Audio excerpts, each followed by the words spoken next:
Namaste Meredos. Untuk video interview kita hari ini, mari kita perkenalkan Ibu Dr. Fatma, seorang dosen yang sempat menjalani tour ke India. Yuk kita simak pengalamannya. Silakan Dr. Fatma. Meredos, selamat datang kembali ke channel kami Thai Ops, belajar di India. Jika kalian mau belajar lebih tentang India, klik subscribe dan jangan lupa untuk menyalakan notifikasinya.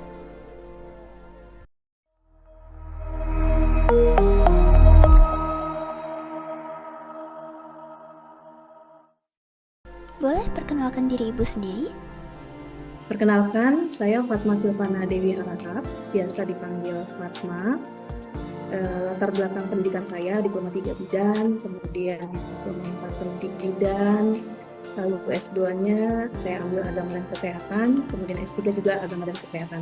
Sekarang saya bekerja di IAIN Syekh Abdurrahman Siddiq Bangka Belitung sebagai dosen psikologi pendidikan, kemudian dosen di PIAUD, kemudian juga di Badan Bimbingan Konseling Pendidikan Islam. Kenapa Ibu ingin pergi ke India? Pada tahun 2019, saya diberikan kesempatan oleh LLDikti Sumatera Utara mewakili sebuah institut kesehatan di Medan untuk memberikan mungkin semacam pencerahan tentang bagaimana wawasan pendidikan di luar dari Indonesia, salah satunya adalah India. Waktu itu ada beberapa rektor, kemudian wakil rektor dan dekan yang waktu itu saya menjabat sebagai bagian kerjasama di dalam institut kesehatan itu, sehingga saya diberikan kesempatan untuk memberikan sebuah pengalaman dan pencerahan bagi institut kesehatan yang saya katakanlah pimpin pada waktu itu, unit kerjasama, untuk memberikan wawasan bagaimana India sebenarnya dan bagaimana perbedaannya dengan pendidikan di Indonesia. Sehingga pada saat itu mungkin boleh dikatakan pengalaman itu bisa dikatakan pengalaman untuk mendapatkan sebuah perbandingan pendidikan, pengalaman perbandingan kuliner, pengalaman perbandingan kebudayaan antara India dan Indonesia. Jadi kalau dikatakan bisnis tidak, tapi mungkin belajar ya. Saya waktu itu saya diberikan kesempatan untuk belajar tentang pendidikan, kuliner, dan kebudayaan. Apa persepsi Ibu mengenai India sebelum pergi ke India? Sebelumnya saya mengenal India itu hanya dari televisi, dari film, kemudian dari lagu. Dan waktu di SMP sering teman-teman saya itu suka nonton India. Tapi pada saat itu saya sangat tidak menerima sekali dengan film India tersebut, karena saya pasti akan bisa nebak di akhir film itu nama polisinya Vijay, kemudian juga di akhir filmnya saya bisa nebak kalau akhir filmnya itu pasti akan sedih atau bahagia, dan di saat sedih nyanyi, kemudian bahagia nyanyi. Jadi saya mempunyai persepsi bahwa kehidupan di India itu adalah kehidupan yang didramatisasi, seperti itu waktu itu awalnya. Kemudian juga untuk kehidupan secara real, saya kurang tahu karena saya hanya mendapatkan informasi dari film saja. Mungkin kalau dari informasi dari media ataupun apapun itu sangat terbatas, sehingga persepsi yang saya dapatkan India adalah negara yang memproduksi film, itu aja. Menurut Ibu, biaya kehidupan di India itu mahal atau murah? Ya, itu sangat surprise banget ya. Saya sangat terkejut sekali dengan biaya kehidupan di sana. Karena ketika kita menginap di hotel itu sangat eksklusif, tapi sangat murah. Kemudian juga ketika kita membeli souvenir atau kita membeli makanan atau snack itu sangat murah sekali dan padat makanannya gitu, dan bergizi tanpa MSG, tanpa pengawet.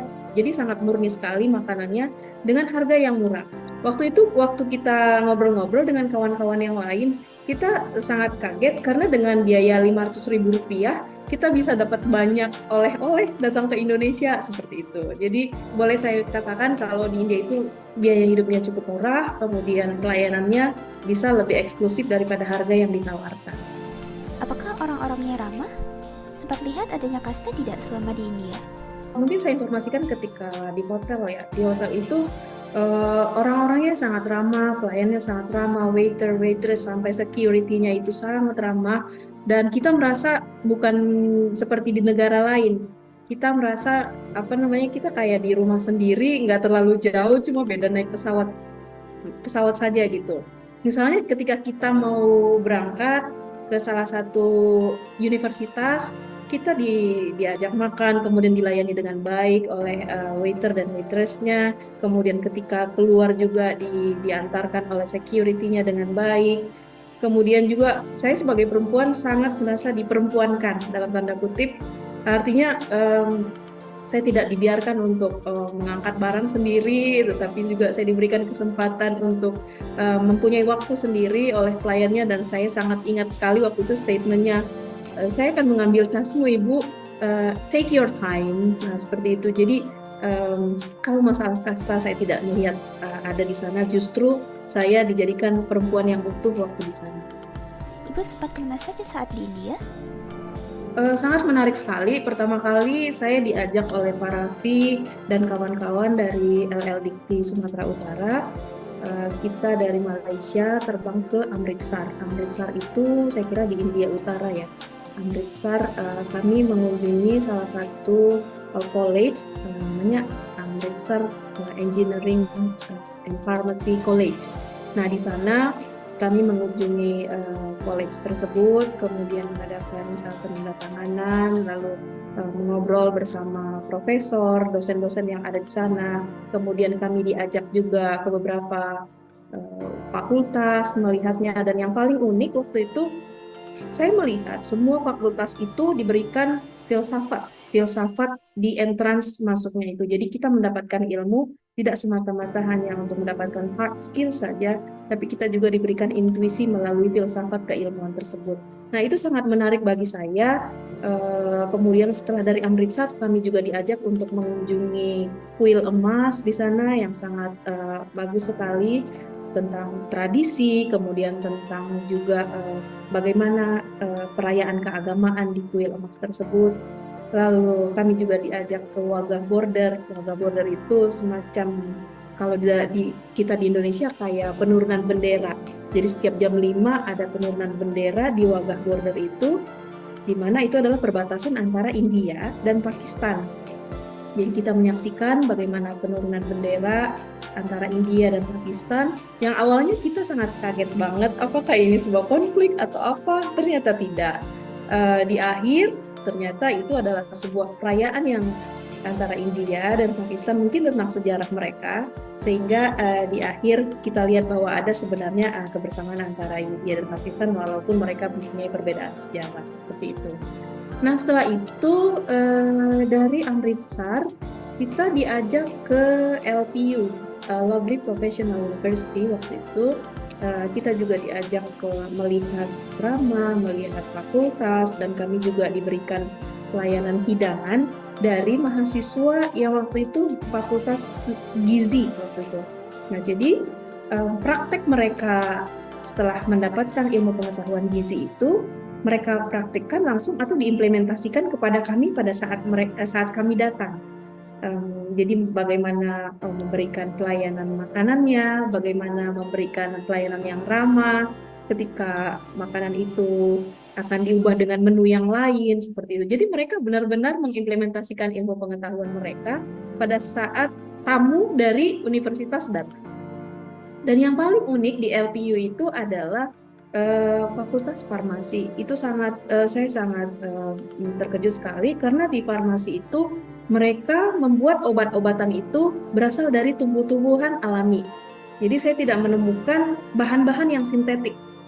Tetapi sampai mungkin ada tempat-tempat yang sifatnya serbuk, tapi ketika saya cium apakah ada tambahan, tepung atau apa, tapi itu benar-benar alami, berasal dari bahan tumbuh-tumbuhan yang terpilih dan terukur sehingga dijadikan obat.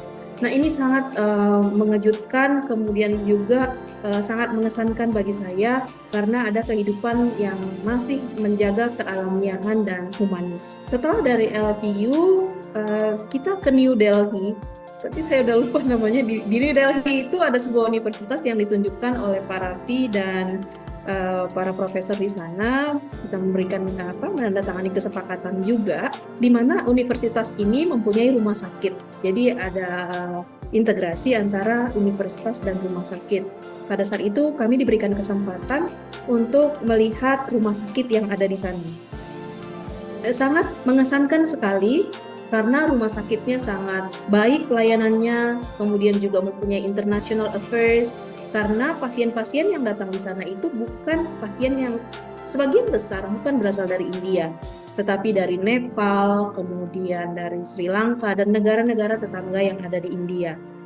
Sehingga itu saya sangat terkesan sekali dengan peralatan yang modern, tapi dengan perawatan yang humanis, sehingga ada kolaborasi antara humanisme dan kemodernan dalam perawatan manusia.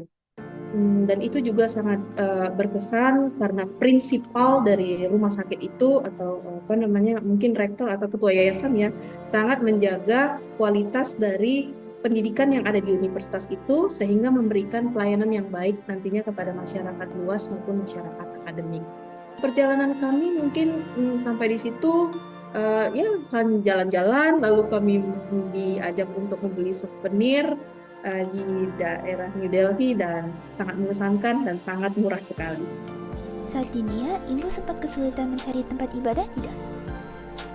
Selama di sana, karena kami tinggal di hotel, saya kira tidak ada masalah ya tentang masalah ibadah.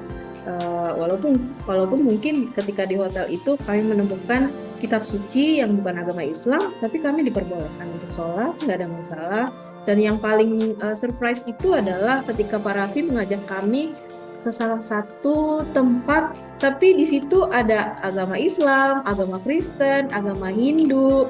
Nah, jadi kami sangat terkejut sekali karena kami boleh masuk walaupun saya pakai hijab, yang lain juga banyak yang pakai hijab. Ya, namanya Lotus Temple. Lotus Temple. Nah, ketika kami masuk ke sana itu ada ibadah yang mungkin bukan agama Hindu mungkin pada waktu itu. Kemudian ada lagi agama Kristen, ada lagi. Jadi saya kira ini benar-benar toleransi yang terimplementasi dalam kehidupan bermasyarakat.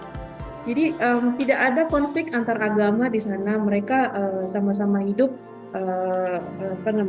saling bertoleransi, sampai ada sebuah candi yang menyediakan semua agama boleh berada di sana. Artinya yang saya simpulkan pada saat itu, ternyata agama itu ada di dalam hati kita. Agama itu adalah spiritual kita, milik kita, yang tidak boleh kita konflikkan kepada orang lain, yang kita tidak boleh merasakan bahwa agama kita adalah lebih baik daripada orang lain. Yang kita dapatkan di sana adalah kita harusnya bermoderasi dalam beragama, bahwa agamamu untukmu, agamaku untukku, tapi kita boleh bersama-sama.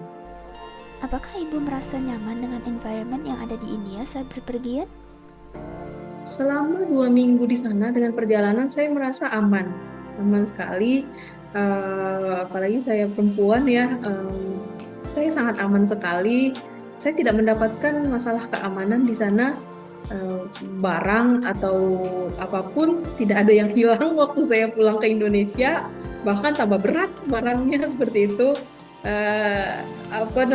Pada saat di bandara juga, karena banyak penjagaan dari Pak Raffi dan timnya, kita merasa sangat aman dan nyaman, sehingga tidak ada kesan kalau di India itu tidak aman.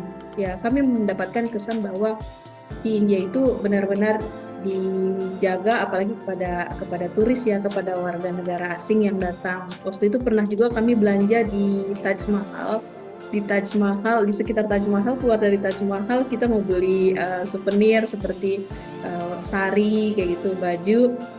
Mungkin ada kesempatan dari penjual untuk menaikkan harga.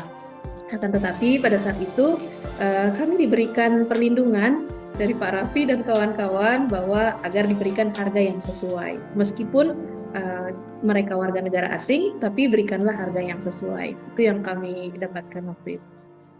Setelah jalan-jalan di India, apakah ada perbedaan dengan persepsi Ibu mengenai India sebelum Ibu datang?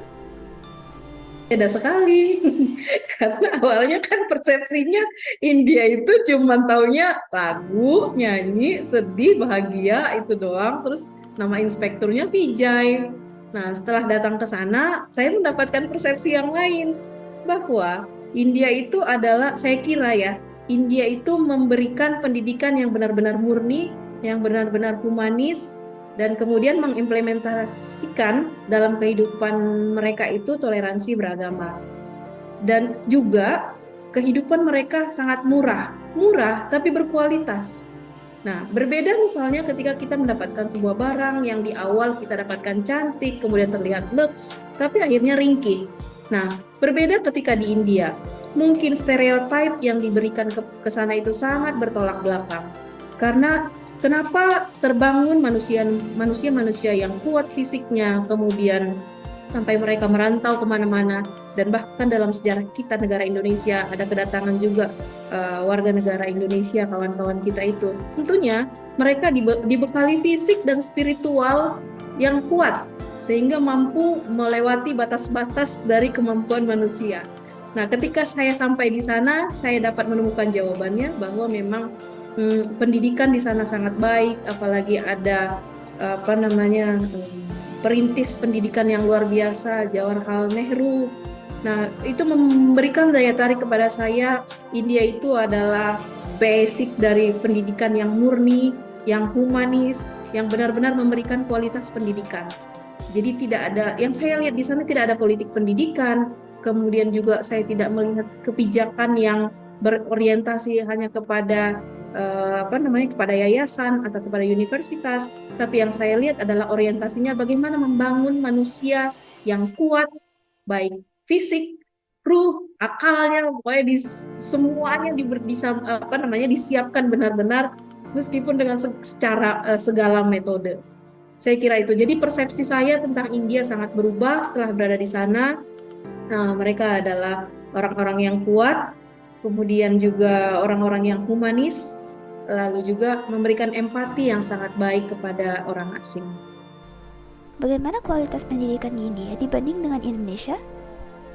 Saya bergelut dengan dunia pendidikan di Indonesia sejak tahun 2008. Sebelumnya saya bergelut di pendidikan saya bergelut di bidang kesehatan. Ada dua integrasi dalam kehidupan saya, kesehatan dan pendidikan.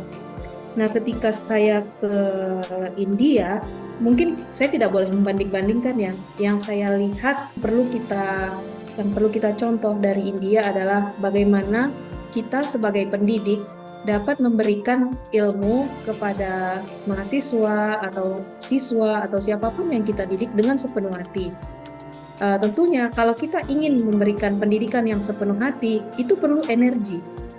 Nah, bagaimana memberikan energi yang baik kepada dosen, kemudian kepada guru, tentunya itu dimulai juga dari regenerasi sebelumnya. Nah, ini yang saya lihat di India ketika bertemu dengan beberapa profesor, kemudian bertemu dengan beberapa dosen di sana, mereka sangat sepenuh hati memberikan informasi, bahkan sampai tenaga administrasinya pun memberikan informasi sepenuh hati. Artinya, kalau mungkin SDM yang ada di India menjadi tenaga akreditasi di Indonesia, akreditasi sekolahnya bisa unggul semua, karena mereka sangat menguasai apa yang mereka sampaikan, mereka sangat menguasai apa yang mereka layani, seperti itu. Jadi sifat pendidik yang ada di India itu sifatnya sebagai pelayan, sehingga ketika sifat pendidik sebagai pelayan, tentunya semua ilmu akan terakomodir, kemudian tidak ada merasa menguasai kepada mahasiswa.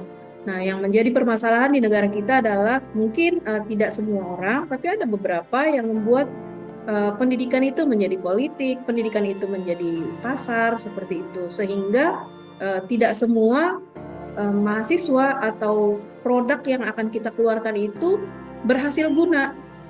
Nah, berhasil guna artinya di luar dari kompetensi yang dia pelajari. Nah, seandainya mereka diberikan sepenuh hati, tentunya ada doa kan, kalau kita memberikan ilmu sepenuh hati, maka mahasiswa akan mendapatkan ilmu itu juga dengan sepenuh hati. Meskipun di luar dari kompetensinya, dia diproduksi dalam tanda kutip menjadi orang yang bekerja dengan sepenuh hati. Orang yang bekerja dengan empati, orang yang bekerja dengan kualitas. Sehingga ya itu yang saya dapatkan, sehingga kalau dikatakan membandingkan tidak, tapi kita saling mengisi ya, saling mengisi bagaimana pendidikan dan Indonesia ini saling berkolaborasi, dan Indonesia dapat bercermin bagaimana pendidikan di India itu bisa menjadi teladan untuk SDM yang terutama SDM yang ada di Indonesia. Apakah ada yang bisa diimplementasikan ke sistem pendidikan di Indonesia dari sistem pendidikan di India? Pastinya, karena di sana kan yang saya lihat, terutama tadi yang saya berikan contoh tentang farmasi. Kefarmasian di Indonesia boleh dikatakan menggunakan obat-obatan sintetik, yang artinya ketika orang-orang mengkonsumsi obat-obatan sintetik, pada saat itu mungkin akan mendapatkan pengobatan atau rasa sakit yang dia rasakan berhenti pada saat itu, tapi tentunya akan memberikan dampak kepada organ yang lain. Nah, kalau kita menggunakan produk seperti yang di Fakultas Farmasi yang di India tadi, mereka menggunakan herbal dengan ukuran yang pas, maka obat itu mempunyai dampak yang baik dan sesuai dengan tubuh kita. Karena tubuh kita ini benar-benar alami, sehingga kita seharusnya mengkonsumsi obat-obatan yang diproduksi secara alami. Bukannya kita tidak mempunyai herbal tersebut, kita punya, tetapi kenapa kita harus memakai yang sintetik? Seharusnya kita bercermin dengan pendidikan di India, bagaimana mereka menggunakan tumbuh-tumbuhan yang ada di negara mereka menjadi obat-obatan. Sementara kita kaya dengan tumbuh-tumbuhan, tetapi kenapa kita harus menggunakan yang sintetik? Nah, itu yang menjadi permasalahan.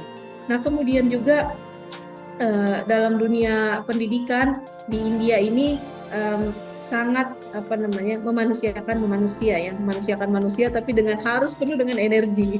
Itu mungkin bedanya ya. Kalau kita ya mungkin karena jam kerja atau apa, karena macet atau apa, tapi saya nggak bisa juga itu menjadi alasan kita memberikan pelayanan baik kepada mahasiswa, baik kepada sivitas akademika maupun kampus, seharusnya memberikan energi dengan sepenuh hati. Dan kemudian juga ketika saya ditunjuk menjadi memberikan akreditasi tentang klinik, saya terinspirasi dengan bagaimana ketika di India, ketika saya bertanya kepada tenaga administrasi di sana, dia benar-benar menyampaikan A sampai Z. Nah, itu yang saya implementasikan ketika ditanyakan tentang klinik. Saya berusaha untuk menyempurnakan lebih kesempurnaan tentang alat-alat, bahan-bahan, kemudian penjelasannya secara detail, sehingga ketika orang yang menanyakan dijawab dengan katakanlah mendekati sempurna, dia akan terpuaskan dan tidak merasa tertipu dengan apa yang dijawab, karena yang kita jawab adalah apa adanya dan kita jawab dengan sepenuh hati. Apakah Ibu merekomendasikan siswa-siswi atau orang tua untuk belajar di India? Tentunya. Beberapa hari yang lalu saya sudah pernah saya berkomunikasi dengan Pak Raffi, bahkan anak saya yang paling besar juga saya rekomendasikan untuk belajar di India tentang cyber security. Oleh karena waktu di sana saya juga pernah mewawancarai seorang mahasiswa asal Indonesia yang kuliah di LPU, bagaimana kesannya ketika kuliah di India. Beliau menyebutkan bahwa kuliah di India itu sangat baik, tidak kalah dari Eropa maupun Amerika. Tetapi yang menjadi permasalahan, dia bilang, kalau tujuan kita hanya untuk bermain-main, jangan pergi ke India. Dia bilang seperti itu. Kalau pengen kuliah sambil bermain, pergilah ke Eropa dan Amerika. Tapi kalau tujuannya kuliah dan benar-benar kuliah murni, ya ke India, dia bilang. Jadi perbedaannya adalah di India benar-benar menuntut ilmu, tapi tidak akan mendapatkan pleasure, tidak akan mendapatkan bermain-main seperti halnya kita kuliah di Eropa dan Amerika. Tapi kualitasnya sama juga ketika saya, buku-bukunya bagaimana? Buku-bukunya sangat murah, Ibu, dia bilang seperti itu. Padahal buku yang dia baca adalah buku yang berasal dari penerbit-penerbit yang berasal dari Inggris, dari Amerika dan sebagainya, tapi dapat dibeli dengan harga yang murah, sehingga tidak ada keterbatasan ilmu pengetahuan mahasiswa yang belajar di India, dan boleh dikatakan seimbang. Dan ketika saya tanya juga mahasiswa yang belajar komputer, mereka sudah mempunyai akses ke Google, kemudian akses kemana, jadi mereka sudah diberdayakan oleh Google. Nah, ketika mahasiswa, mereka sudah diberikan keberdayaan oleh Google untuk bekerja sama dengan mahasiswa yang ada di sana. Makanya mungkin putra saya bisa menjadi bagian dari mahasiswa yang ada di India, sehingga bisa mengecap manisnya pendidikan di India. Adakah kata penutup untuk mahasiswa atau orang tua yang ingin mendaftarkan anaknya untuk belajar di India? Kepada orang tua atau calon mahasiswa yang ada di Indonesia, saya merekomendasikan untuk membawa putra-putri kita untuk belajar di luar dari negara kita. Salah satunya adalah negara India. Karena di negara India ini, kalau boleh saya katakan, model pendidikannya seperti model pesantren di Indonesia. Karena utuh mahasiswa akan belajar, mahasiswa akan diajari akhlak. Mungkin kesan yang mereka dapat adalah bosan untuk belajar di sana, tetapi Bapak Ibu akan merasa nyaman, anak merasa nyaman di sana karena Bapak Ibu menitipkan anak untuk pendidikan dan murni untuk pendidikan, sehingga mereka terjaga akhlaknya meskipun mereka belajar di luar negeri. Kenapa saya merekomendasikan belajar di India? Karena India ini adalah salah satu negara yang kebudayaannya hampir mirip dengan kita, kemudian rasa pedulinya hampir mirip dengan kita. Jadi ketika anak-anak kita dititipkan belajar di sana pun, mereka tidak akan merasa asing dan mungkin akan belajar dengan sepenuh hati. Saya kira itu, Pak. Cukup sekian di situ interview kita hari ini. Menarik kan pengalaman Dr. Fatma? Ternyata belajar di India itu bisa berkualitas. Gimana Meredos? Tertarik untuk melanjutkan pembelajaran kalian di India? Terima kasih sudah menonton sampai akhir. Kalian bisa terus pelajari tentang budaya dan fun facts tentang India di channel kami Tie Ups Belajar di India. Jadi jangan lupa subscribe. Dan kalau ada pertanyaan, jangan sungkan untuk komen di bawah video ini. Kabi Alfida Nekana, Firmilenge.